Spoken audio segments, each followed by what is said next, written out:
હૃદયનો તું પંથ મુક્તિ તણો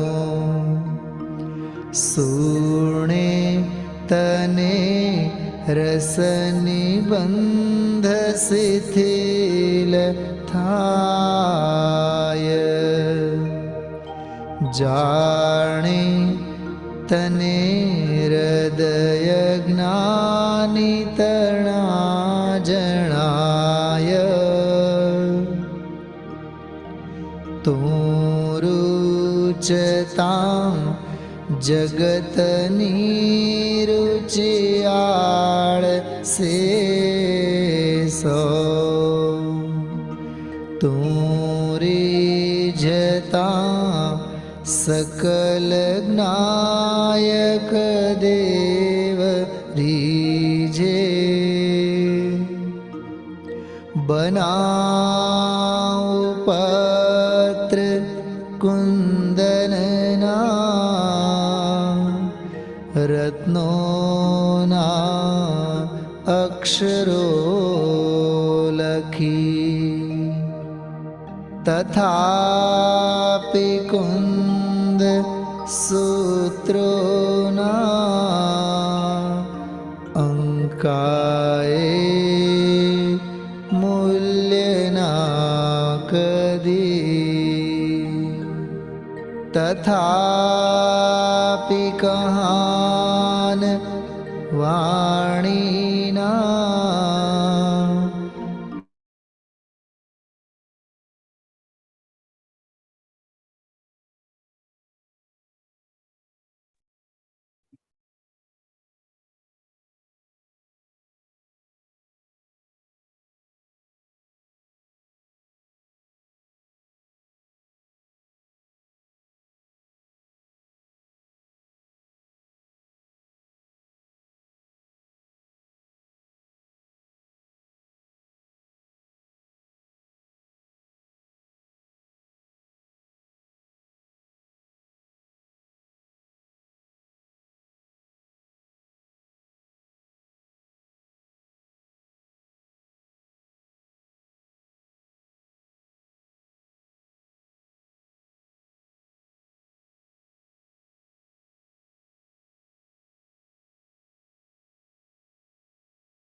नमो अरहंताणं नमो सिद्धाणं नमो आयर्याणं नमो वज्रायाणं नमो लोई सव्वसाहुणं वंदितु सव्वसिद्धे धोमचलमणोवं गदिं पत्ते वोच्छामि समय पाहुड निर्मो सुद केवली मणिनम्।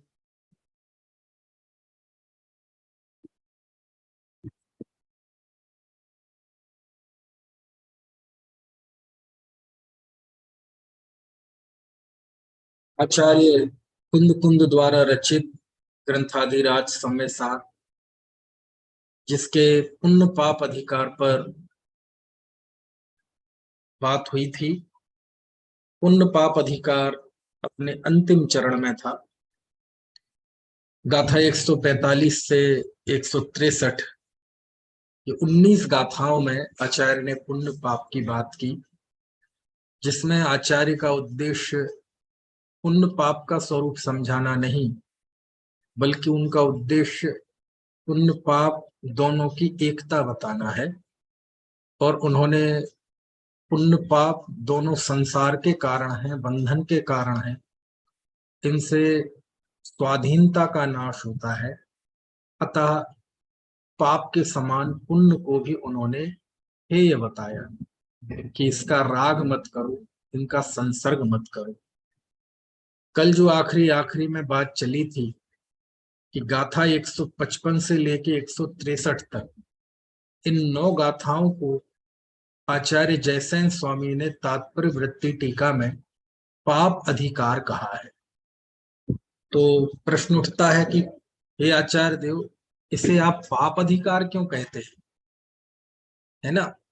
जहां व्यवहार रत्नत्रय का वर्णन है, 155वीं गाथा में तो रत्नत्रय का ही वर्णन है, फिर आगे भले ही मिथ्या दर्शन ज्ञान चारित्र का वर्णन है, तो उसको पाप अधिकार कहा तो कोई बात नहीं, क्योंकि वो मिथ्या दर्शन ज्ञान चारित्र तो पाप अधिकार है ही, वो तो पाप ही है। तो उस वजह से पाप अधिकार कहा है, ये तो बात समझ में आती है। जैसे आचार्य ने स्वयं लिखा है कि चूंकि वहां सम्यक्त्वादि के विपक्ष रूप मिथ्या दर्शन ज्ञान चारित्र का वर्णन है, इसलिए पाप अधिकार है। लेकिन व्यवहार रत्नत्रय का वर्णन जिस गाथा में है, उसे भी तो आपने पाप अधिकार में शामिल किया है, ऐसा क्यों। तो कल हमने आचार्य जयसेन स्वामी के शब्द पढ़े थे, जिसमें वो कहते हैं कि वो पाप अधिकार में इसलिए शामिल किया कि यद्यपि व्यवहार रत्नत्रय निश्चय रत्नत्रय का साधन होने से उसे उपादेयभूत कहा है, वह परंपरा से मोक्ष का कारण भी कहा जाता है, तथापि निश्चय रत्नत्रय की अपेक्षा तो वह पाप है।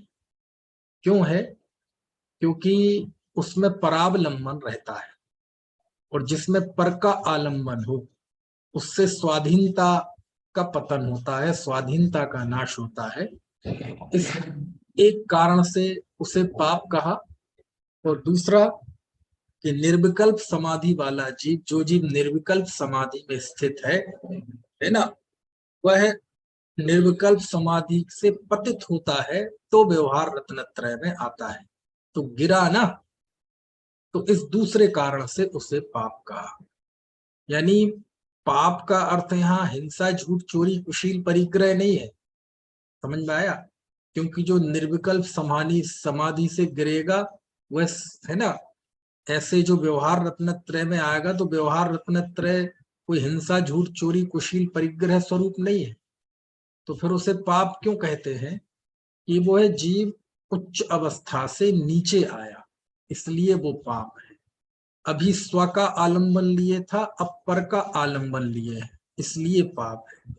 पहले स्वाधीन था, अब पराधीन हो गया, इसलिए पाप है। समझ में आती है? पहले अपने आत्म स्वरूप में स्थित था, निर्विकल्प था, स्वसंवेदन कर रहा था, आत्म ध्यान कर रहा था। अब वहां से गिर गया, तो भले ही वह शुभ प्रवृत्ति करे, लेकिन वह गिरा ना, इसलिए पाप है। ठीक है? तो पाप है वो किसके लिए? जो आत्म स्वरूप में स्थित है, उसके लिए व्यवहार रत्नत्रय पाप है। समझ में आया? कहने का आशय ये है कि उसे पाप कहा जाता है, उसकी भी एक विवक्षा है। और व्यवहार रत्नत्रय को धर्म कहा जाता है, परंपरा से मुक्ति का कारण कहा जाता है, उसकी भी एक विवक्षा है। ठीक है? तो पुण्य को धर्म कहना ये भी एक विवक्षा है, और पुण्य को पाप कहना ये भी एक विवक्षा है। समझ में आया? तो अभी तक तो कुंद कुंद देव यहीं तक आए थे कि पुण्य भी कुशील है, संसार का कारण है। अब कोई यहाँ ये कह सकता है कि जयसेन आचार्य ने तो बड़ी बड़ी बात कह दी, है ना, व्यवहार रत्नत्रय को पाप कह रहे हैं। अरे दरअसल क्या है, हम भाषा से प्रभावित होते हैं। अरे जब आचार्य ने पुण्य को कुशील कह दिया, तो कुशील क्या है? 5 पापों में एक पाप है ना कुशील। जब उन्होंने कह दिया दोनों कुशीलों के साथ राग मत करो, दोनों के साथ संसर्ग मत करो, क्योंकि इससे स्वाधीनता का नाश होता है, साहिणो ही विनाशो, तो फिर क्या बचा कहने के लिए?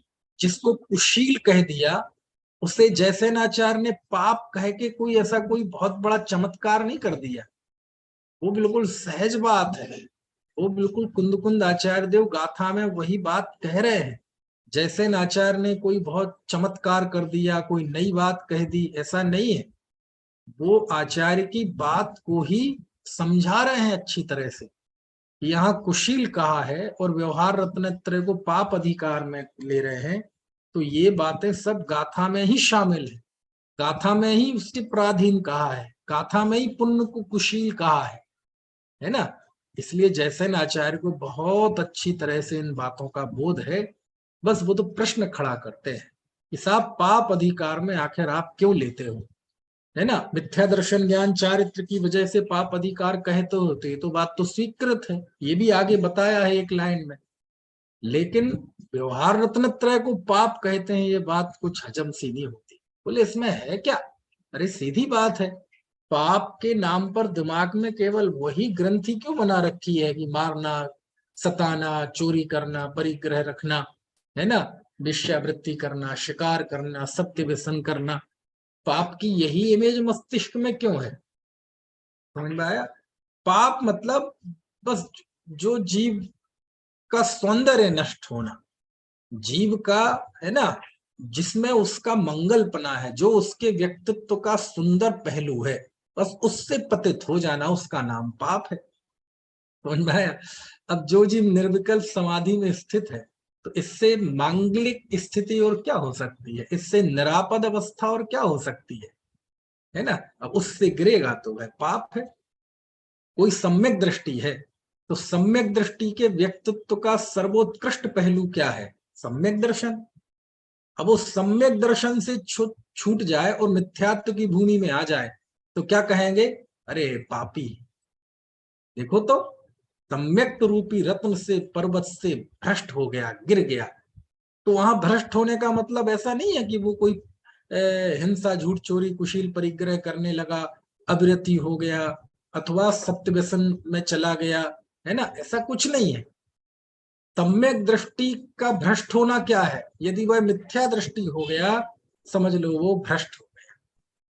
तो भ्रष्ट का हर जगह अर्थ, कोई चारित्र से भ्रष्ट हो जाए, कोई क्रिया में भ्रष्ट हो जाए, है ना, कोई विषय भोग करने लगे, बड़ा व्रत लेके, है ना, किसी के साथ रंगे हाथों पकड़ा जाए, चोरी करने लगे, ऐसा ही नहीं होता हर जगह भ्रष्ट होने का अर्थ। निर्विकल्प समाधि से व्यक्ति छूट गया, ये भी भ्रष्ट हो गया। समझ में आया ना? भ्रष्ट क्यों हो गया? अरे उत्कृष्ट अवस्था से नीचे आया ना, इसलिए भ्रष्ट हो गया।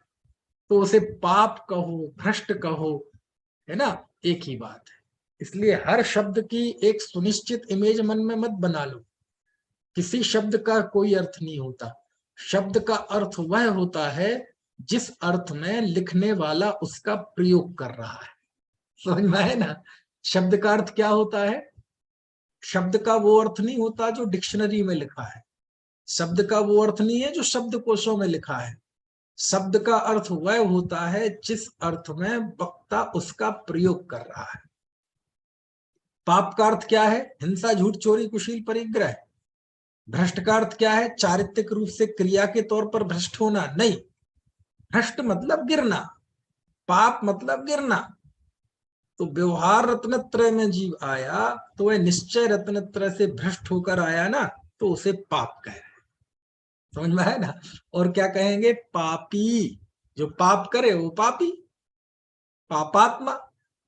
अब यही तो कमाल की बात है, यही तो अध्यात्म की सुंदरता है। व्यवहार रत्नत्रय वाले जीव को पाप कहे, कोई पापी कहे, तो ये बात आपको हजम होगी। देखो, मिथ्या दृष्टि तो पापी है ही। समझ में आया ना? मिथ्या दृष्टि के तो ना निर्विकल्प समाधि है, ना व्यवहार रत्नत्रय है। और उसे व्यवहार रत्नत्रय कहते भी हैं तो नाम निक्षेप से कहते हैं, उसके है नहीं। यहां तो उस जीव को पाप कहा जा रहा है जो सम्यक दृष्टि है, जो ज्ञानी है, जो चारित्रवंत है, जो तीन कषाय चौकड़ी का अभाव जिसके है। ऐसा, ऐसे साधु परमेष्टि जब निर्विकल्प समाधि में स्थित हैं, तो उस निर्विकल्प समाधि में स्थित हो से वो छूट गए और व्यवहार रत्नत्रय में आ गए। मिथ्या दृष्टि नहीं है ये जीव। निर्विकल्प समाधि से छूटा होगा तो मिथ्या दृष्टि नहीं है ये जीव। समझ में है ना? रत्नत्रय का धारी जीव है। तीन कषाय चौकड़ी का नाश जिसने किया है, वह जीव जब व्यवहार रत्नत्रय में है तो कह रहे वो पाप है। तो व्यवहार रत्नत्रय को पाप कहा है। सारी त्योरियां क्यों चढ़ती हैं? क्योंकि हमने पाप की एक दिमाग में इमेज बना रखी है, पाप मतलब कूना खच्च। समझ में है ना? वो अपनी स्थिति से गिर गया ना, तो पाप है। है? कोई व्यक्ति उप प्रधानमंत्री बन जाए, उपराष्ट्रपति बन जाए, तो जी उसका डिमोशन है कि प्रमोशन है? क्यों जी, प्रमोशन है कि डिमोशन है? गिरा कि उठा? चमका, चमका मतलब पुण्य, कि चमक कम हो गई मतलब पाप? बोले पहले ये बताओ वो पहले क्या था? है ना? जैसे आप मुंबई में है, अभी जो प्रधानमंत्री मुख्यमंत्री है, पहले वो मुख्यमंत्री था। अब इस वाली सरकार मुख्यमंत्री है, तो प्रमोशन हुआ कि डिमोशन? है ना? कद बढ़ा कि घटा? है ना? तो ऐसे पहले ये बताओ, वो जो कार्य कर रहा है वो पाप है कि पुण्य है? मतलब धर्म है कि पाप है? पुण्य तो यहाँ कहते ही नहीं, या तो वह धर्म है या अधर्म। समझ में आया? तो कहते पहले ये बताओ वो पहले क्या था? पहले निर्विकल्प समाधि में स्थित था, अब व्यवहार रत्नत्रय में आ गया, तो पाप है। समझ में आया ना? क्योंकि गिरा ना है। तो पाप और धर्म का जो व्याख्या है वो उसकी कंडीशन के हिसाब से होगी कि आप किस स्थिति में है? वही बताया ना। मान लीजिए कोई सम्यक दृष्टि जीव है, चौथे गुण स्थान वाला जीव है, तो वो मिथ्या दृष्टि हो गया यदि, तो ये उसके लिए सबसे बड़ा पाप है। मिथ्या दृष्टि होना मतलब पाप में जाना नहीं। हो सकता है बाहर से वह मुनि ही हो, द्रव्यलिंगी हो, है ना? तो मान लीजिए वह सम्यक दृष्टि हो गया, द्रव्यलिंगी भी तो सम्यक दर्शन प्राप्त कर सकता है ना, तो आनंद आ गया। लेकिन मिथ्यात्व की अवस्था में दोबारा आ गया, सम्यक छूट गया और मिथ्यात्व की अवस्था में दोबारा आ गया, तो वो पापी है जी। क्यों? मिथ्या दृष्टि हो गया ना। मिथ्यात्व से बड़ा पाप कौन सा है दुनिया में? इससे बड़ा तो कोई पाप है ही नहीं। यहाँ तो तीन कषाय के नाश करने वाले रत्नत्रय के धारी यदि व्यवहार रत्नत्रय में हो तो उनको पाप कह रहे हैं। समझ में आया ना? प्रश्न ये है कि आप बुरा किसे कह रहे हैं ये महत्वपूर्ण नहीं है। महत्वपूर्ण ये है कि आप उसके एवज में अच्छा किसे कह रहे हैं। समझ में आया? क्या बात है। यदि व्यवहार रत्नत्रय पाप है तो आचार्य धर्म किसे कह रहे हैं? तो कहे निर्विकल्प समाधि में स्थित होना धर्म। यदि एवशास्त्र गुरु का आलंबन लेना, व्रत समिति का आलंबन लेना ये व्यवहार रत्नत्रय पाप है, तो फिर धर्म क्या है? बोले आत्म स्वरूप का आलंबन लेना वो धर्म है। नियत कहाँ है? आप उस जीव को उठाना चाहते हैं कि गिराना चाहते हैं? आचार्य के इस वचन में आचार्य की नियत क्या है? आचार्य की नियत है व्यक्ति ऊपर जाए, उसके जीवन में और मांगलिक अवस्था आए, उसकी भूमिका और बढ़े, दशा और चढ़े, और उसके है ना विशुद्धता में वृद्धि हो, स्थिरता में वृद्धि हो। आचार्य ये देखना चाहते हैं। समझ में आया ना? क्योंकि हे क्या कहा गया ये महत्वपूर्ण नहीं है, किस कीमत पर उसे हे कहा गया। किसी चीज को त्याज्य कहा गया ये महत्वपूर्ण नहीं है, किस कीमत पर उसे त्याज्य कहा गया है। यहां आचार्य ने उपादेय किस उम्मीद से वो व्यवहार रत्नत्रय को हे कह रहे हैं, वो इस उम्मीद से व्यवहार रत्नत्रय को हे कह रहे हैं कि उपादेय क्या है? निर्विकल्प समाधि उपादेय है। अपने स्वरूप में रहो, ये सबसे निरापद स्थिति है। इससे बड़ी कोई है ना संकट से रहित अवस्था नहीं है। और आत्म स्वरूप से बाहर आए यानी अब तो सर्वत्र आपदाएं हैं, संकट खड़े हुए हैं। समझ में आए ना? इसलिए आचार्य ने कहा ये पाप है। गजब है, पाप है, पाप है। यही कल चर्चा कर रहे थे, बस यही बात दोहरा दी थोड़ी सी, क्योंकि वो चूंकि ऐसा जरूरी नहीं है अब कहीं हम और आगे कोई शास्त्र पढ़ेंगे तो वहां कहीं व्यवहार रत्नत्रय पाप है ऐसा लिखा मिल जाएगा। कहीं नहीं लिखा मिलेगा ऐसा। जगह जगह इतना आसान नहीं है सारी चीजें लिखी मिलना।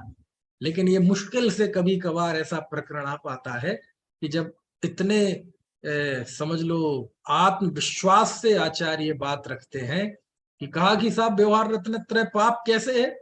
तो उन्होंने निषेध नहीं किया, समझ में आया ना, निषेध नहीं किया कि नहीं नहीं नहीं ऐसा नहीं है। तो कहते नहीं है इसलिए कह रहे हैं। क्यों कह रहे हैं? बोले परावलंबन है पहला कारण, दूसरा कारण निर्विकल्प समाधि में स्थित, निर्विकल्प समाधि को छोड़कर जीव नीचे आ रहा है व्यवहार रत्न त्रय में, इसलिए बात समझ में आया ना। ऐसा है? अभी हमें तो अभी तीन कषाय के अभाव रूप सविकल्प अवस्था समझ में आया ना, अभी वो ही इतनी कल्पना की चीज लगती है कि नहीं, जिसे व्यवहार रत्नत्रय को पाप कर रहे हैं कह रहे हैं, नीचे वाली जीव के लिए तो वही बहुत अभी बहुत कल्पना की चीज है, समझ में आया ना है? अच्छा बताओ, जैसे उदाहरण के लिए सुनना, जब हम भजन गाते हैं, संत साधु बन के विचरूं वह घड़ी कब आएगी, हाथ में पीछी कमंडल, है ना, ध्यान आत्म राम का, छोड़कर घरवार दीक्षा की घड़ी कब आएगी, है ना। तो नग्न होने की भावना, पिछी कमंडल लेके भावना, तो ये काय की भावना है? बाह नग्नता और महाव्रत आदि की भावना व्यवहार रत्नत्रय की तो भावना है, जिसे यहाँ पाप कह रहे हैं। तो क्या ये हमारा भावना पाप है? तो मत भाव, पहले ये बताओ, ये भावना नहीं भाओगे तो करोगे क्या?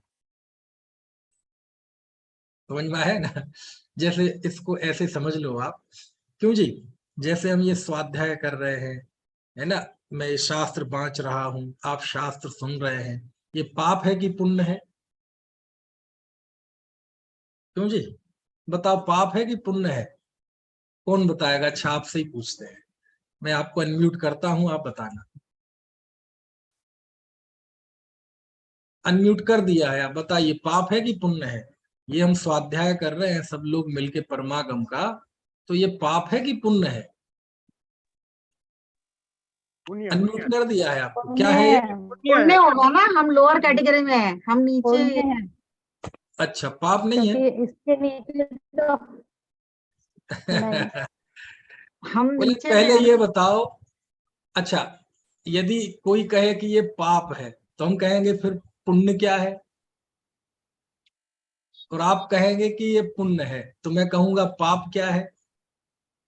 पुण्य और पाप यहाँ मतलब ही हिंसा झूठ चोरी कुशील परिग्रह, ये मतलब पाप मतलब हिंसा, पुण्य मतलब जीवों की दया, पाप मतलब नीचे की स्थिति, पुण्य मतलब बढ़िया वो है। अपेक्षा से है इसलिए पुण्य। हाँ, कहते हैं देखो, मैं बताता हूं ये पाप है कि पुण्य है। पहले ये बताओ कि पहले क्या कर रहे थे। यदि कोई सामायिक छोड़ के शास्त्र अभ्यास कर रहा है, क्योंकि सामायिक बड़ा धर्म है कोई सामायिक छोड़ के, तो पाप आत्म ध्यान छोड़ के यदि शास्त्र पढ़ने लगे, तो वो ही जानना जो अभी जैसे नाचार्य ने टीका के अंत में कहा, है ना। लेकिन मेरे समझ से मुझे नहीं लगता कोई सामायिक छोड़ के यहाँ बैठा होगा, ना मैं ना आप है। कोई दुकान छोड़कर बैठा है, कोई टीवी छोड़कर बैठा है, कोई व्हाट्सएप छोड़कर बैठा है, कोई फेसबुक छोड़कर बैठा है, कोई दुर्ध्यान छोड़ के बैठा है, कोई बाहर घूमने छोड़ के बैठा है, वॉकिंग छोड़ के बैठा है ना, या फोन पे देवरानी से, माँ से, सास से, बहन से, मम्मी से, भाई से, पिताजी से बातचीत करना छोड़ के बैठा है। क्यों अशोक जी, ऐसा ही है ना? है, फिर आपके अपने अकाउंट्स और ऑफिस के और LIC के काम छोड़ के बैठे हैं, यानी कोई ना कोई दुर्ध्यान छोड़कर यहाँ जीव बैठा, समझ में आया ना। चलो ये तो हो गई एक भूमिका की बात। चलो अब भूमिका की बात अभी छोड़ दो जरा, कौन गृहस्थ है, कौन मुनि है, कौन चौथे गुण स्थान का है, कौन पांचवें गुण स्थान का है, कौन छठवें गुण स्थान का है, कौन सातवें का है, ये छोड़ दो अभी। ये तो हो गई स्थिति की बात। अब बात करें हम वस्तुतः। वस्तुतः मतलब ये ना देखें कि किस अपेक्षा से किस अपेक्षा से, वस्तुतः ये स्वाध्याय का भाव किसका कारण है, बंध का कारण है कि मोक्ष का कारण है? बिल्कुल दो टूक बात करो जी, अभी भूमिका तो हम देख लेंगे, है ना। जैसे आग गर्म है, अब वो आग गर्म है, चाहे मुनि हो चाहे गृहस्थ हो। बंद बंद का कारण है। हाँ बंद का हाँ, वस्तुतः तो यह शुभ भाव है बंद का कारण, बंद का है ना। किसके बंद का कारण है? अतिशय पुण्य बंध का कारण है। अतिशय पुण्य बंध इससे होता है। और कुछ भी होता है, हाँ, पुण्य बंध होता है तो ज्ञानावरण कर्म का क्षय उपशम होता है, का भी कारण है। और किसका कारण है? जब सातिशय पुण्य परिणाम होते हैं, पुण्य बनता है, तो पाप का संक्रमण हो जाता है, पुण्य रूप में कन्वर्ट हो जाता है, पाप का आश्रय रुक जाता है, इसका भी कारण है। लेकिन हूबहू है, मतलब अंततः वह मुक्ति का कारण नहीं है, सीधी बात है। समझ में आए ना? क्योंकि शास्त्र अभ्यास पढ़ना पढ़ाना भी शुभ भाव रूप है। समझ में आए ना? जैसे पूजन भक्ति शुभ भाव रूप है, तीर्थ यात्रा शुभ भाव रूप है, ऐसी स्वाध्याय करना भी शुभ भाव रूप है। हमें लगता है पूजन भक्ति करना तो व्यवहार हो गया और स्वाध्याय करना निश्चय हो गया, ऐसा नहीं है, सब व्यवहार में ही आता है। तो एक तो होता है भूमिका की दृष्टि से विचार करना, और भूमिका की दृष्टि से तो विचार करेंगे तो हमारे लिए व्यवहार रत्नत्रय पाप नहीं है भैया। निर्विकल्प समाधि में अभेद रत्नत्रय में स्थित मुनि जब व्यवहार रत्नत्रय में आते हैं तो पाप है। समझ में आए ना? लेकिन वस्तुतः देखा जाए, नीची ऊंची भूमिका को अभी गौण कर दिया जाए, तो आत्मा से छूटा हुआ प्रत्येक परिणाम पाप है। क्या कहा? आत्मा से छूटा हुआ प्रत्येक परिणाम पाप है। जिस परिणाम में आत्मा नहीं है, जिस परिणाम में आत्मा की स्वीकृति नहीं है, जिस परिणाम में आत्मा नहीं है, वह समस्त परिणाम पाप है। तो मिथ्या दृष्टि तो पाप है ही, लेकिन ज्ञानी धर्मात्मा भी के परिणाम में जिस समय आत्मा नहीं है, वह भी पाप है। उस पाप में कई फिर दो भेद है, पुण्य और पाप। क्यों? क्योंकि स्वरूप से तो गिर गया। अब स्वरूप से गिरने के बाद या तो भगवान की भक्ति करेगा या अभी भी बच्चों की संभाल करेगा, ग्रस्त हुआ तो ये गिरे हुए परिणाम के दो भेद है। एक परिणाम गिरकर भक्ति में लगा और थोड़ा और गिर गया तो बीवी बच्चों की सेवा में लगा, लेकिन दोनों ही परिणाम गिरे हुए परिणाम है। कैसे? स्वरूप से गिरे हुए परिणाम है। दोनों में ही मुक्ति नहीं है, दोनों में कर्म का बंधन है, दोनों में पराधीनता है। इसलिए निश्चय से, वस्तुतः तात्विक दृष्टि से तो देखा जाए तो आत्म स्वरूप से विमुख परिणाम पाप है। बस ये फॉर्मूला याद रखना चाहिए। यही जयसेन स्वामी कह रहे हैं, समझ में आया ना? है? आग गर्म है, सबके लिए गर्म है। पानी शीतल है, सबके लिए शीतल है। गुड़ मीठा है, सबके लिए मीठा है। ये तत्व है, ये वस्तु स्थिति है। अब वो बात अलग है कि कौन इसका कैसा प्रयोग करता है। समझ में आया? तो ये स्थिति है। बहुत अच्छी ये टीका है, थोड़ा चौंकाने वाली थी, इसलिए बार बार कल और आज थोड़ी सी बात कर ली, है ना? तो समझ में आ गया आपको? व्यवहार रत्नत्रय पाप क्यों है, इसका जवाब दो आप। मैं आपको अनम्यूट ही है, जिसको जवाब देना हो बताइए। व्यवहार रत्नत्रय पाप है कि नहीं, पहले तो इसका निर्णय करें। बोले है। यहां लिखा ना जयसेनाचार्य ने, प्रश्न क्यों है? क्यों है बताइए, किसी को बताना हो तो। व्यवहार रत्नत्रय को पाप क्यों कहा? अच्छा एक बात, प्रश्न है, अभी आप जब तक सोच लीजिए जवाब।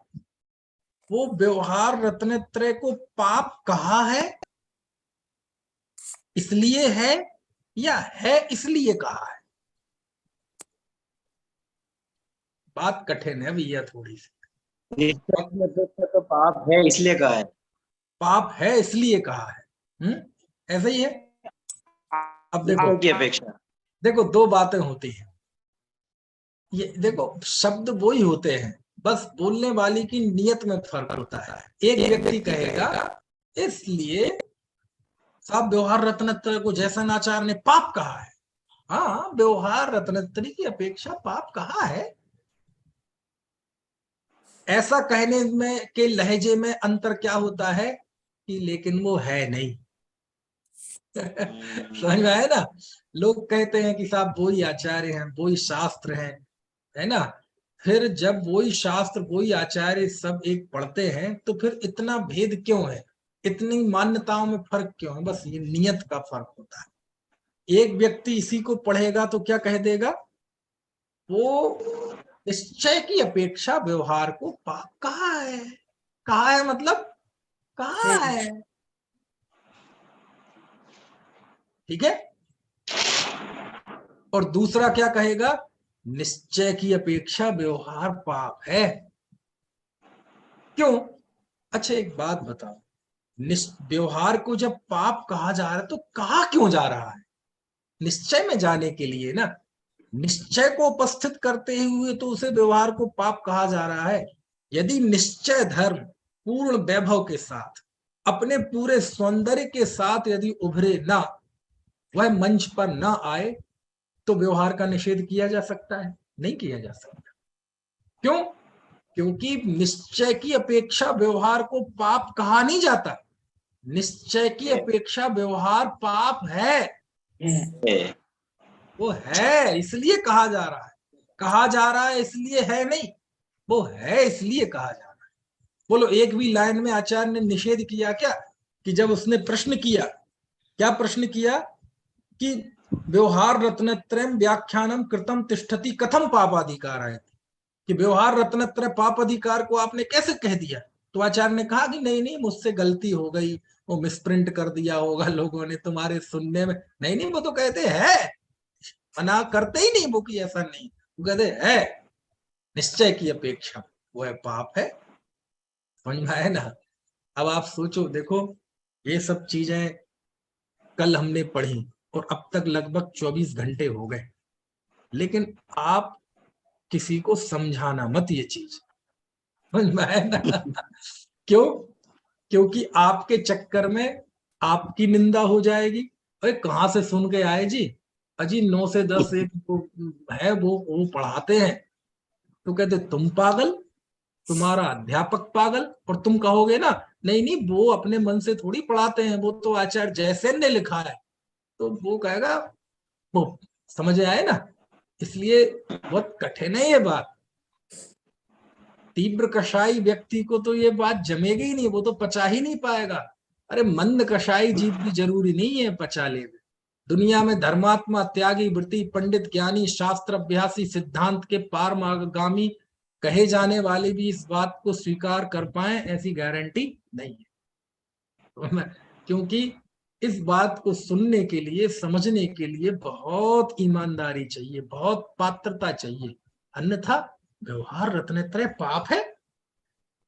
एकदम भावावेश वाला व्यक्ति तो ये सुनते ही बगल में कुछ रखा होगा तो फेंक के मार देगा। जैसे वो भारत पाकिस्तान का मैच नहीं होता है ना, तो जब पाकिस्तान हार जाती है तो कितने ही लोग टीवी फोड़ देते हैं, फोड़ देते कि नहीं गुस्से में। ऐसे ही बहुत गुस्से वाला जीव होगा तो सिर फोड़ देगा आपका, यदि आप उसे कहेंगे व्यवहार रत्नत्रय पाप है।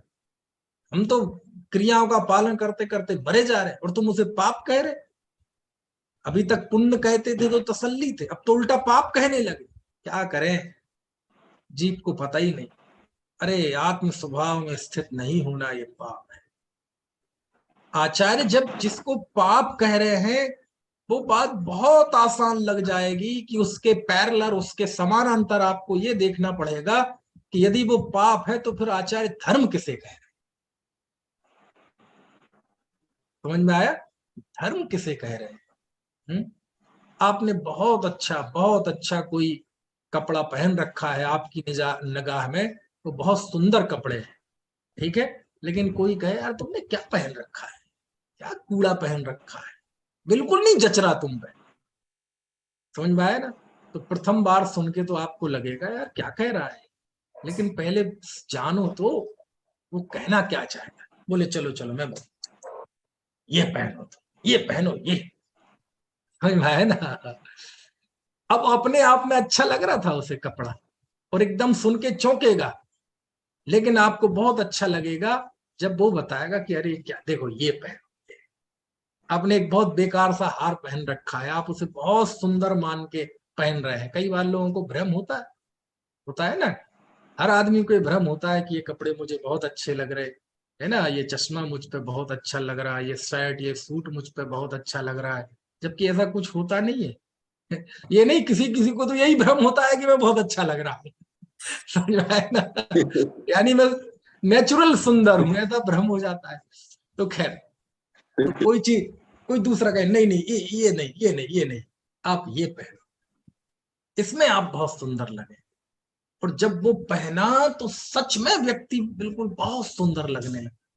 तो आपसे छोड़ने का क्या कहा जा रहा है, महत्व इस बात का नहीं है, महत्व इस बात का है कि उस छोड़ने के पहले आपको ऑप्शन क्या दिया गया, आपको विकल्प क्या दिया गया। समझ में आया ना। आचार्य कहते व्यवहार रत्नत्रय पाप है, नहीं पाप तो है आचार्य, लेकिन फिर धर्म क्या है, फिर कर्तव्य क्या है हमारे लिए। बोले निर्विकल्प आत्म स्वभाव में स्थित रहो, ये धर्म है। पाप पुण्य दोनों हे हैं तो उपादेय क्या है, आत्म स्वभाव उपादेय। पाप पुण्य दोनों कुशील है तो सुशील क्या है, आत्म स्वभाव ये सुशील है। पाप पुण्य दोनों बंध के कारण है तो मुक्ति का कारण क्या है, आत्म स्वभाव में स्थित रहना मुक्ति का कारण है। समझ में आया ना, ये है चीज। भक्ति पूजा दया दान ये पाप है तो धर्म क्या है, आत्म स्वरूप में स्थित होना धर्म है। तीर्थ यात्रा करना पाप है तो धर्म क्या है, समस्त जगह चलना फिरना बंद करके आत्म स्वरूप में निश्चल हो जाना, ये धर्म है। भगवान को देखना पाप है तो धर्म क्या है, आत्मा को देखना धर्म है। भगवान के ऊपर जल चढ़ाना अभिषेक करना पाप है तो धर्म क्या है, अपने आत्म स्वरूप में स्थिर रहकर मलिनता का प्रक्षालन करना, ये धर्म है। समझ में आ रही है बात की नहीं है? दान देना पाप है तो धर्म क्या है, आत्म स्वरूप में स्थिर रहना, ये धर्म है। जिनवाणी पढ़ना पाप है तो धर्म क्या है, अरे उपयोग बाहर जाए ही ना, इसका नाम धर्म है। आप समझ में आ रहे हैं ना। ये भूमि जब तक नहीं आती है पकड़ में, कितना ही पढ़ ले समझ ले, व्यवहार रत्नत्रय का पापपना अनुभव में नहीं आएगा। शास्त्र में तो लिखा मिल जाएगा, हम बता भी देंगे, समझा भी देंगे, पढ़ भी देंगे, ये भी बता देंगे कि देखो वहां लिखा है जयसेनाचार्य ने पुण्य पाप अधिकार की टीका में सबसे आखिरी में व्यवहार रत्नत्रय को पाप लिखा है। ऐसा मैं बोल भी दूंगा, आप समझ भी जाएंगे। हो सकता है दुनिया भी समझ जाए, हालांकि ऐसा कभी होगा नहीं, लेकिन एक बार की मान लो कि दुनिया भी समझ जाए। लेकिन व्यवहार रत्नत्रय पाप है, ये बात स्वरूप संवेदन के बिना समझ में आती नहीं है, सीधी बात है। आत्म स्वभाव का आस्वादन हुए बिना ये बात समझ में आती नहीं है। समझ में नहीं आती मतलब महसूस नहीं होती। समझ में आया ना, है यही तो कारण है। पाहुड़ दोहा है, उसमें मुनि राम सिंह लिखते हैं, हे भगवान मैंने सारी दुनिया के रसों को चखा, लेकिन जब आत्म स्वरूप का रस चख लिया तो सब बेरस लगने लगे, नीरस लगने लगे। जब तक मैंने स्वयं को नहीं देखा था तो आप मुझे देखने लायक लगते थे, लेकिन जब अपने स्वरूप को देख लिया तो अब कोई देखने लायक नहीं लगता। कब, जब अपने स्वरूप को देखा तब। समझ में आया। एक वो भजन भी है ना इसी भूमि पर में चलता है, देखा जब अपने अंतर में कुछ और नहीं भगवान हूं मैं, पर्याय भले ही पामर हूँ, अंतर से अंदर से प्रभुतावान हूं मैं, है ना। तो बहुत उत्कृष्ट है, अध्यात्म की पराकाष्ठा है। व्यवहार रत्नत्रय पाप है, ये अध्यात्म की पराकाष्ठा है। क्यों? क्योंकि इसमें ये बीज छुपा हुआ है कि व्यवहार रत्नत्रय पाप है तो धर्म क्या है। पुण्य भी कह लो आप, यहाँ पुण्य मतलब वो बंध का कारण नहीं, पुण्य मतलब जो आत्मा को चमका दे, जो आत्मा को पवित्र कर दे, वही पुण्य है, वही धर्म है। अब पुण्य मुहा मत ले जाना बंध के कारण, ये शब्दों की बात है कि यदि व्यवहार रत्नत्रय पाप है तो धर्म क्या है, वो क्या है जिससे हम चमक जाएं। समझ में आया ना। तो कहते आत्म स्वरूप में स्थित होना, निर्विकल्प समाधि में स्थित होना का नाम धर्म है ना। यही है, आचार्य ने यही कहा था कि मैं निज वैभव से आत्मा दिखाऊंगा, और यदि दिखा दूं तो स्वानुभव से प्रमाण करना है ऐसा। चलो, जैसन आचार्य की टीका तो हमने पढ़ ली, कल भी पढ़ी, आज भी थोड़ा मजा लिया। इसी के अंत में अमृतचंद आचार्य का भी एकाध कलश पढ़ते हैं, बहुत आनंद आएगा। अमृतचंद आचार्य ने भी गाथा 163 यानी पुण्य पाप की अंतिम गाथा के बाद कलश लिखे हैं। कलश नंबर 109, 110, 111, 112, ये 4 कलश लिखे हैं। 4 कलश तो शायद हम नहीं पढ़ पाएंगे, आज इस अधिकार का समापन करेंगे, लेकिन पढ़ते हैं जहां तक पहुंच जाएंगे। देखो, 109 नंबर का कलश पढ़ते हैं। अमृत जैसेनाचार्य ने तो इस अधिकार का अंत करते करते ये कह दिया कि निश्चय न की अपेक्षा व्यवहार रत्नत्रय पाप है। सीधी बात, समझ में आया ना, पाप है। तो क्या करें, आत्मस्वरूप में स्थित हो जाओ। अमृतचंद आचार्य क्या कहते हैं, देखो कलश में 109वां कलश पढ़ते हैं, बहुत आनंद आएगा। देखो, संन्यस्तव्यमिदं समस्तमपि तत् कर्मैव मोक्षार्थिना संन्यस्ते सति तत्र का किल कथा पुण्यस्य पापस्य वा सम्यक्त्वादि निज स्वभाव भवनान् मोक्षस्य हेतुर्भवन् नैष्कर्म्य प्रतिबद्ध मुद्धत रस ज्ञान स्वयं धावती। है आपके पास सबके सामने शास्त्र है कि नहीं है? देखो क्या लिखते हैं, पढ़ते हैं। सबसे पहले ही शब्द है संन्यास। संन्यास शब्द तो सुना है ना आपने, संन्यास शब्द। संन्यास शब्द का अर्थ क्या होता है? संन्यास मतलब त्यागना। यहां कहते हैं, देखो, मोक्षार्थी न इदम समस्तम अपि तत्कर्मम एवं संन्यस्तव्यम। अरे, मोक्षार्थी को तो ये सभी कर्म त्यागने लायक है। लिखा ना, संन्यस्तव्यम, त्यागने लायक है, त्याजने योग्य है, संन्यास लेने लायक है।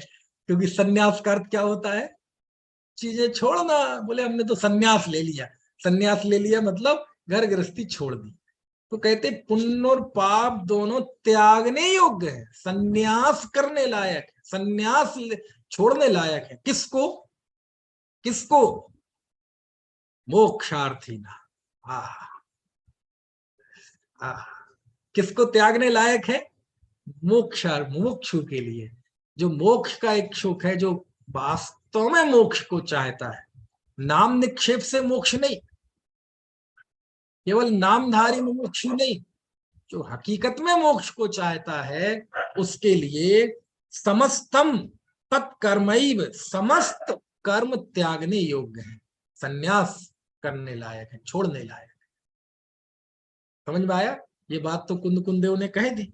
अब देखो आचार्य कहते हैं, संन्यस्ते सती तत्र, जब वो छोड़ने लायक है, ऐसा है, तत्र काकिल कथा पुण्यस्य पापस्य वा। अरे रे, जब एक बार बात पक्की हो गई, एक बार सुनिश्चित हो गया कि मुमुक्षु के लिए पाप पुण्य दोनों छोड़ने लायक है, ये बात जब है तो फिर पुण्य पाप की क्या चर्चा करना? काकिल कथा पुण्यस्य पापस्य वा, फिर पुण्य पाप की क्या कथा करना? समझ में आया ना? है आपके सामने कलश है कि नहीं? देखो यही होता है। अमृतचंद आचार्य, जब आचार्य ने बात स्थापित कर दी ना, अब आचार्य थोड़ा हृदय पर आ जाते हैं, बुद्धि से निकलकर कहाँ आ जाते हैं, थोड़ा हृदय हावी होता है। तो अब वो झकझोरते हैं। क्या झकझोरते हैं? अब देखो, ये अनुवाद करेंगे, उसमें करेंगे तो ये लचक नहीं आ पाएगी उसमें, ये नहीं आ पाएगा।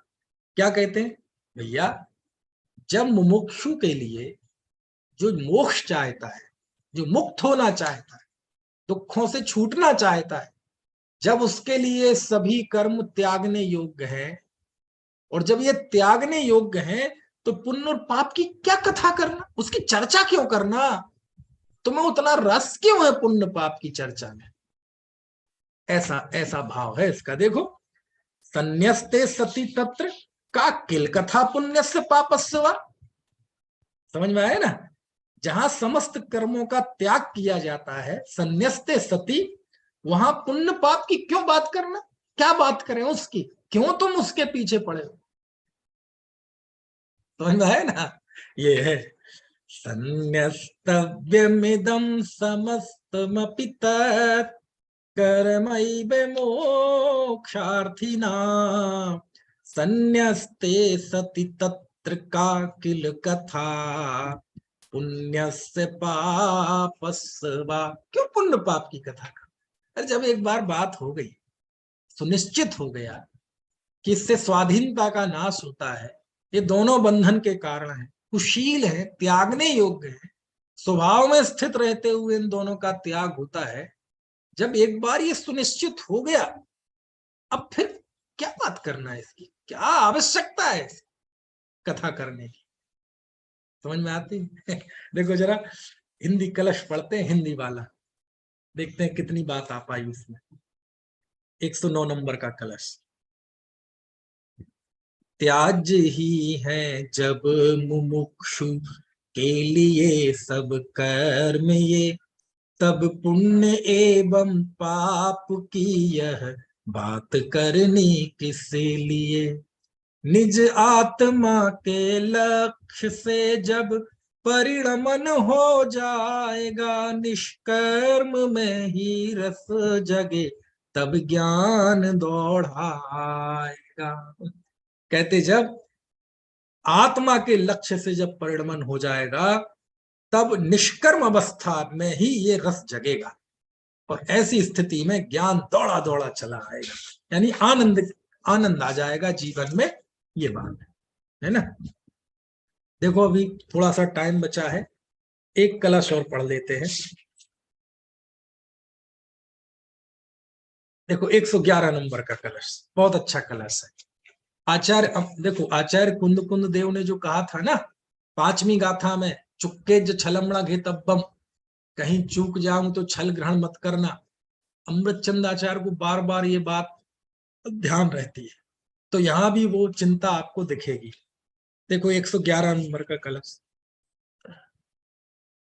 मग्ना कर्म नयावलंबन परा ज्ञानम न जानन्ति यत्, मग्ना ज्ञान नैषुणोऽपि यदते छन्दमन्द्योद्दमा विश्वस्योपरि ते तरन्ति सततं ज्ञानं भवन्तः स्वयं ये कुर्वन्ति न कर्म जातु न वशं यान्ति प्रमादस्य च।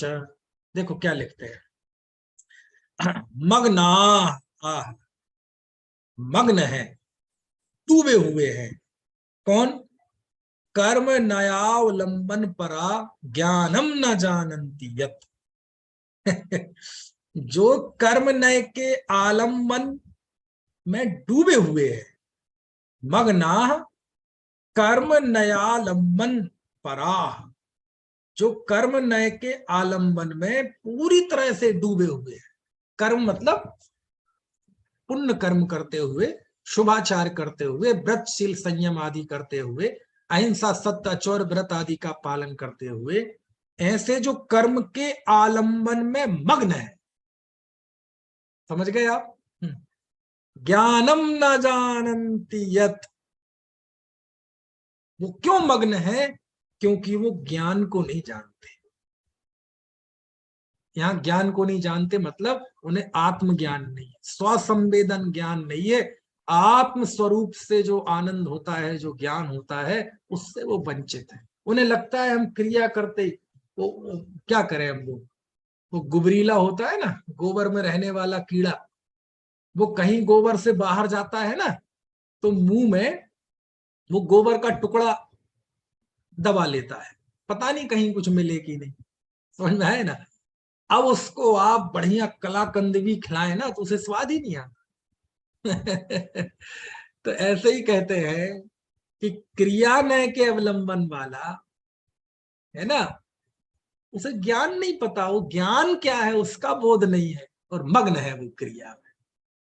और एक दूसरा भी है, मग्ना ज्ञान नई क्षणोपि यदति स्वच्छंद मंद्योद्यमा। आह, ऊपर था वो व्यवहाराभासी था, दूसरी लाइन में आचार्य ने निश्चयाभासी को खड़ा किया कि एक दूसरा है वो ज्ञान नय में मग्न है ना।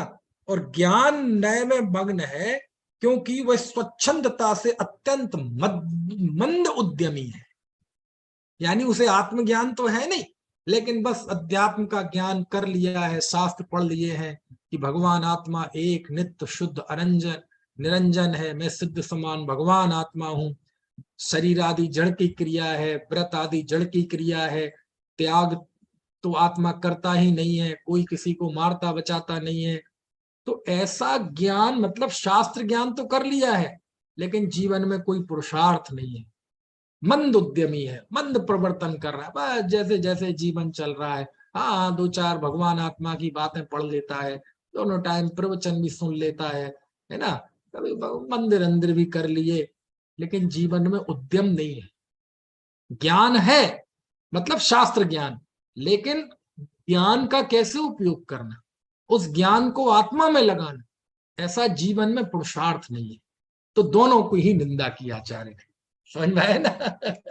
कि एक जीव वो है जो ज्ञान जिनको नहीं है वो क्रिया में मग्न, दूसरे ज्ञान है लेकिन जीवन में मंद उद्यमी है, पुरुषार्थ नहीं है जीवन, बस थोड़ा बहुत कर लिया बस ऐसे खुश है। वो इसी में खुश है कि टोडरमल जी ने लिख दिया कि धन्य है वे जीव जो स्वानुभव की बात भी करते हैं। तो बोले हम तो करते हैं तो हम धन्य हैं, तो मैं ना अरे वो तो उसके लिए कहा कि जिसको कुछ पता नहीं है ना, ऐसे माहौल में यदि कोई बात करता है तो अच्छा है, लेकिन वो बात करना कोई धन्य धन्य दशा थोड़ी है, समझ में आया ना। लेकिन विश्व के ऊपर कौन तैरते हैं, विश्वस्योपरि ते तरंती, वे विश्व के ऊपर तैरते हैं। अब बताओ क्या प्रयोग किया है, विश्व के ऊपर तैरते हैं मतलब विश्व के ऊपर तैरते हैं यानी कौन कहां तैरता है बताओ, जमीन पानी में तैरता है कि जमीन में तैरता है, पानी में तैरता है। तो मानो विश्व संसार है और इसको ऊपर कौन तैरते हैं, मतलब कौन इस विश्व में इस संसार की दौड़ से कौन निराले हैं, कौन मोक्ष मार्गी है, कौन दुनिया से निराले होकर है ना मुक्ति की साधना करते हैं। विश्व परिते तरंती, कौन है जो विश्व के ऊपर तैरते हैं।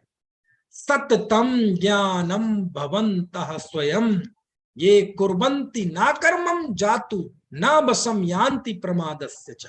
लेकिन जो जीव ना तो कर्म के बस हैं और ना प्रमाद के बस है, क्या कहा, यानी ना निश्चयाभासी हैं ना व्यवहाराभासी हैं, ऐसे जीव, ठीक है, ज्ञानम भवन्तः स्वयं, स्वयं ज्ञान रूप परिणमित होते हैं, ऐसे जीव विश्व के ऊपर तैरते हैं।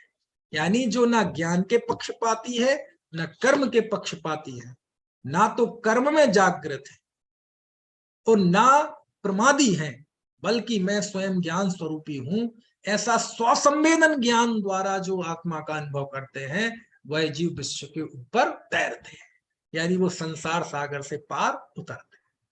समझ में आया ना, है यानी निश्चयाभास का भी निषेध किया और व्यवहारावलंबी की मंदता शिथिलता का भी निषेध किया। देखो हिंदी पढ़ते हैं। कर्म नय के पक्षपाती ज्ञान से अनभिज्ञ हो, ज्ञान नय के पक्षपाती हाल सी स्वच्छंद हो। सबको ले लिया, सबको लपेट लिया अमृतचंद स्वामी ने। है चुक्के जो छलम ना घे तब, कोई चूक हो जाए तो छल ग्रहण मत करना। आचार्य कुंद कुंद का जो एक ये है ना, एक पद ये छोटा सा बहुत बहुत जबरदस्त है। समझ में आया है? आ रही है इस पे एक पुस्तक आ रही है मेरी, समय सार कांटों की डगर, एक आध हफ्ते में आ जाएगी। उसमें ये बहुत बताइए चुक्के जो छलमणा की तब। कर में नय के पक्षपाती, ज्ञान से अनभिज्ञ हूँ। ज्ञान नय के पक्षपाती, आलसी स्वच्छंद हूँ। जो ज्ञान में हूँ परिणमित, परमाद के बस में न हूँ। परमाद मतलब प्रमाद, ठीक है। कर्म बिरहित जीव वे, संसार सागर पार हूँ। समझ में आया ना? देखो आचार्य अमृतचंद का मन अभी भी भर नहीं रहा, तो देखो अगला छंद पढ़ते हैं। बस इन कलश का तो आनंद ले लो। 112। भेदोन्मादं भ्रम रस भरान, नाटयत पीत मोहम। मूलोन्मूलं सकलमपि तत्, कर्म कृत्वा बलेन। हेलोन्मीलत् परम कलया, सार्धमारब्ध केली। ज्ञान ज्योति कवलित तमः, प्रोज्जृंभे भरेण। वाह देखो पीत मोह, क्या लिखा शब्द 112वें कलश में, पहली पंक्ति का सबसे अंतिम शब्द पीत मोह। मोह, मोह मतलब मोह पीने से, या मोह मतलब रूपक है, मोह की मदिरा पीने से, है ना। इसने जीव ने मोह का ऐसा पान किया है कि उससे भ्रम रस भरात, है ना, भ्रम रस, है ना, यानी भ्रम। देखो भ्रम को भी क्या कहा गया है? रस। मिथ्या भाव को भी क्या कहा गया है विनीत जी? रस, भ्रम रस। अज्ञानी के चेहरे पे जो लालिमा होती है ना, वो काय की होती है? भ्रम की। भ्रम रस है? उसे लगता है कोई दो चार मालाएं पहना है तो बड़ा चेहरे पे लालिमा आ जाती है। काय की लालिमा? भ्रम की। उसे लगता है कि ये मेरा सम्मान हो रहा है, उसे पता नहीं है कि ये तेरे पुण्य का सम्मान हो रहा है। अभी उदय बदलेगा, अभी यही गालियां देंगे, लेकिन भ्रम बना रहता है तो आनंद आता है। भ्रम रस। भ्रम है कि ये मकान में सुख है, भ्रम है कि ये मेरे भाई है, ये मेरी बहन है, ये मेरा पिता है, ये मेरी पुत्री है, सारी दुनिया मेरे साथ खड़ी हुई है। ये भ्रम बना रहता है तो खुश रहता है व्यक्ति। समझ में आया ना? यानी भ्रम, भ्रम भी एक रस है? क्या करे, कुत्ता हड्डी चबाता है, खुद का खून जबड़े फट जाते हैं और सोचता है हड्डी में से रस आ। भ्रम को रस कहा, देखो भ्रम रस। देखो ये काव्य है, अमृतचंद स्वामी है, बहुत बहुत बड़े सृष्टा थे, बहुत बड़े सर्जक थे अमृतचंद आचार्य। पीत मोहम, मोह रूपी मदिरा पीने से, और भ्रम रस भर मतलब भ्रम रस भरात, भ्रम के रस से वो भारी हो रहा है व्यक्ति।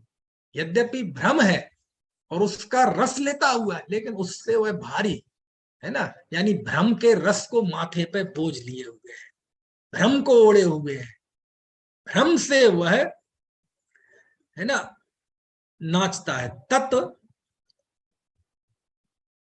यार समय हो गया, हिंदी पढ़ लेते हैं। देखो 112 नंबर का कलश, ये पढ़ के हिंदी पढ़ के बात पूरी करते हैं। देखो, जग शुभ अशुभ में भेद माने, मोह मदिरा पान से।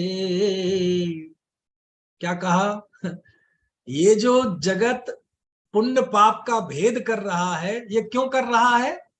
मोह मदिरा पान से। मूल में क्या है? पीत मोहम। नशे में है, पुण्य पाप में जो एकता दिखाई दे रही है, ये नशा है, ये मोह का भूत दिमाग में घुसा हुआ है। देखो तो है, चढ़ गई है, इसलिए पुण्य पाप दोनों अलग अलग दिखाई दे रहे हैं। बनारसी दास जी ने कहा था ना, कारण आदि तो है, कारण आदि भेद तो ही सूझत मिथ्यात्व माही, कि ये पुण्य पाप में जो भेद दिखाई दे रहा है वो क्यों दिखाई दे रहा है? मिथ्यात्व के कारण दिखाई दे रहा है। ये बात अमृतचंद आचार्य के कलश से ली है कुंद कुंदाचार्य ने, वहां समझ में आए ना। यही यहाँ कह रहे कि ये जो तुम्हें पुण्य पाप कर्म में भेद दिखाई दे रहा है, क्यों दिखाई दे रहा है? पीत मोहम भ्रम रस भरात। अरे कैसे शब्द हैं सच में, हमारे तो कानों पे जू नहीं रहे। मोह की मदिरा पी रखी, तुम नशेड़ी हो, चढ़ गई है। और जब व्यक्ति के दिमाग में नशा चढ़ता है तो पता नहीं चलता, वो बहन को पत्नी कहे, पत्नी को बहन कहे। समझ में आया है? कुत्तों के साथ, सुअरों के साथ लेटा रहता है। कोई कुत्ता आके भी उसके ऊपर कोई ठोस द्रव्य पदार्थ गिरा जाए तो वो ऐसा अनुभव करता है कि यार मेरा दोस्त है, मेरा भाई है, परमानंद में। तो कहते जब ऐसा व्यक्ति अविवेकी हो जाता है, शराब चढ़ जाती है, तब ऐसी प्रवृत्ति होती है, उसे पता ही नहीं चलता है। पत्नी और बहन में फर्क दिखाई नहीं देता, यानी विवेक मर जाता है उसका। ऐसे ही कह रहे हैं आचार्य कि जो मोह की मदिरा पी रखी, मिथ्यात्व के नशे में जीव को पुण्य पाप दोनों अलग अलग दिखाई देते हैं।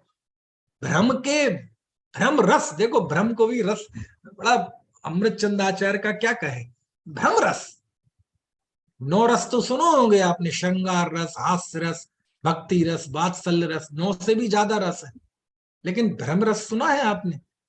मैं तो कहता हूं सारे संसार में 2 ही रस हैं, समझ में है ना। या तो अतीन्द्रिय रस जो कि ज्ञानी धर्मात्माओं के जीवन में होता है, और वो नहीं है तो सारी दुनिया में भ्रम रस भ्रम का आनंद ले रहा है व्यक्ति है कुछ नहीं, उसे बस भ्रम है कि ये शरीर की मैं रक्षा करता हूं, ये शरीर मेरा, बस भ्रम है, तो भ्रम का मजा लेता है। ये स्वस्थ हो जाए तो मैं स्वस्थ, मैं सुखी दुखी में रंग कराओ। देखो क्या शब्द का प्रयोग किया, भ्रम रस। है, कहते पागलपन है। जब शुभ अशुभ में भेद माने, मोह मदिरा पान से, पर भेद इनमें है नहीं, जाना है सम्यक ज्ञान से। यह ज्ञान ज्योति तम विरोधी, खेल केवल ज्ञान से। तम की विरोधी, मूल में देखो शब्द आया है ना, ज्ञान ज्योति कबलित तमा, मतलब अंधकार को कबलित करने वाली। यह ज्ञान ज्योति तम विरोधी, तम मतलब अंधकार, खेले केवल ज्ञान से। जयवंत हो इस जगत में, जगमगे आत्म ज्ञान से। वाह, चलिए तो कलशों का भी आनंद थोड़ा अपन ने ले लिया, समय हो गया है, कल हम आश्रवाधिकार प्रारंभ करेंगे। अनंत धर्मणस्तत्वं पश्यन्ति प्रत्यगात्मनः, अनेकांतमयी मूर्तिर्नित्यमेव प्रकाशतम्।